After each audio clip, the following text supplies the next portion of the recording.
Hi guys, Dr. Drwendydearborne here from the Laws of Attraction in Action. Well guys, life in all its true majestic glory. Life has a way of showing you what you need. This week while working with a client, I had asked the question, which I usually do from time to time, from when you have a major life-altering situation, something major. And so when working with my clients, I will ask them, whether it be 10 years, 5 years, 2 years, 1 year, 2 months, 3 months, I will always ask the question, what is it that you have taken away? What is it that you have learned? What is it that you are now able to do as a result of what happened to you back then? And for all of those who know me, for all of you who know me, I'm not all about going back down memory lane and trying to work through all this stuff, because some of that stuff, you just don't need to work through it. It's rubble. You need to step over it and keep moving.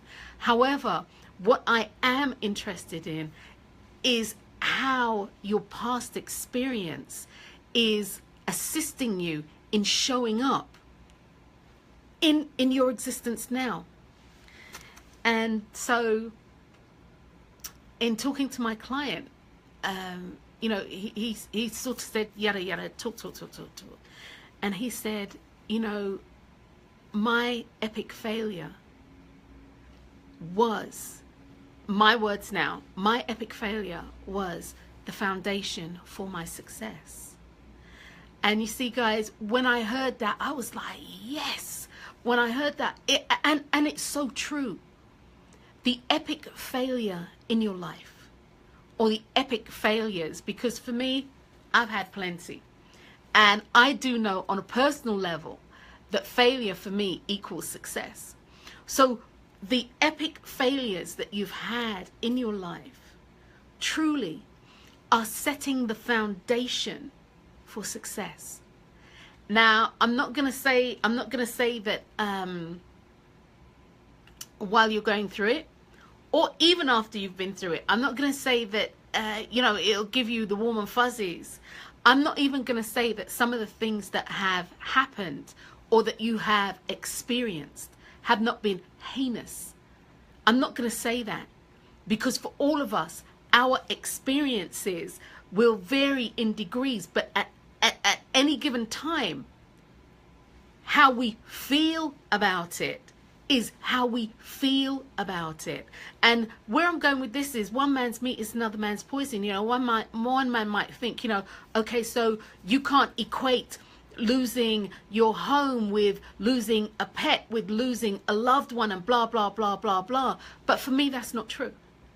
It's how the individual feels, and it's how they show up, and how they take this information and internalize it, and then how they utilize this information to either make their life better and or not make their life so pleasant.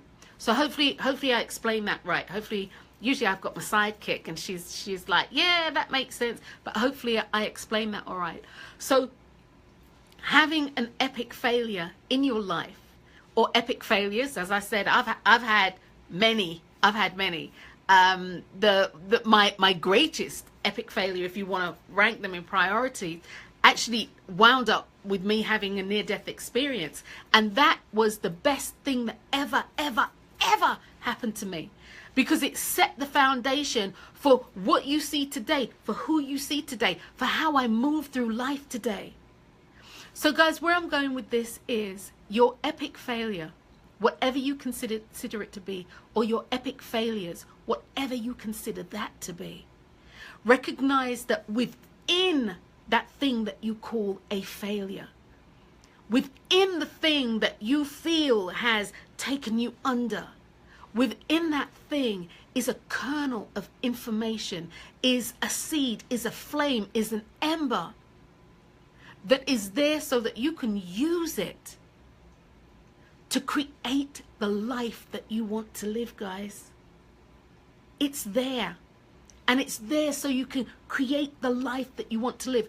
And just for the record, so you guys, for those of you who listen to me, you know I'm saying this. It's not about you squishing your feelings or ignoring your feelings or the hurt, the anger, the bitterness. I'm not talking about that.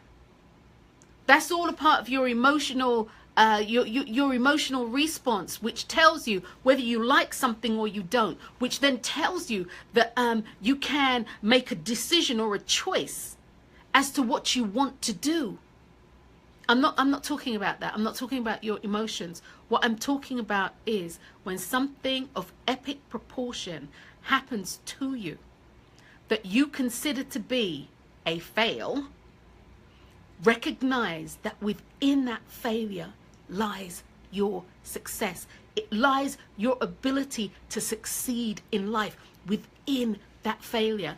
Now, it might sound like a bit of an oxymoron, counterintuitive, but it's not. Failure plants the seeds for success, and that's bottom line. You have to see it. You have to see it. You literally have to see that for yourself. Otherwise, failure will plant the seeds of continuous discontent, feeling disenfranchised, feeling this, feeling, it will plant that for you. So whatever your epic failure is, know that it has planted, or it has created a foundation upon which you can stand on. And invariably, the foundation is a lot stronger than where you started from.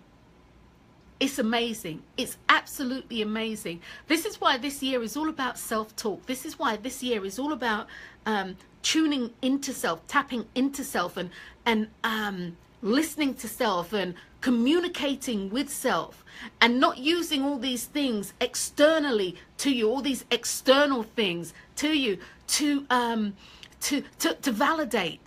Get your validation from within. Get your validation from within.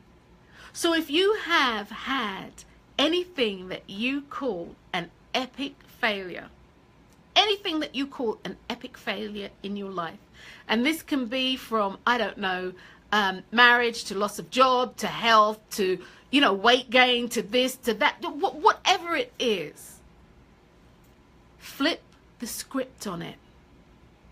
Look at that and say to yourself, what does it look like for me to take this situation and utilize it to succeed in what I want? And of course, you need to know what you want. So what does it look like to take this situation and utilize it as a stepping stone to my success? It's, I shrug, I say it's as simple as that. And it truly is as simple as that, having that conversation. Now, how it unfolds after that, that's a totally different thing. That's a totally different thing. Guys, also imparting, because I'm getting ready to get off now, but one of the things that I did want to say to you also, outside of utilize your epic failure as your most courageous strength, outside of that, what I wanted to say to you is this, that life for you, it starts with you.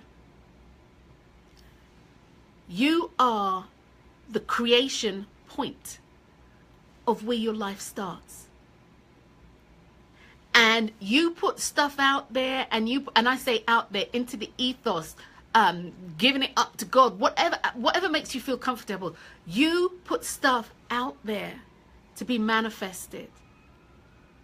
You are the creative point and the creation point. They're two totally different things, incidentally.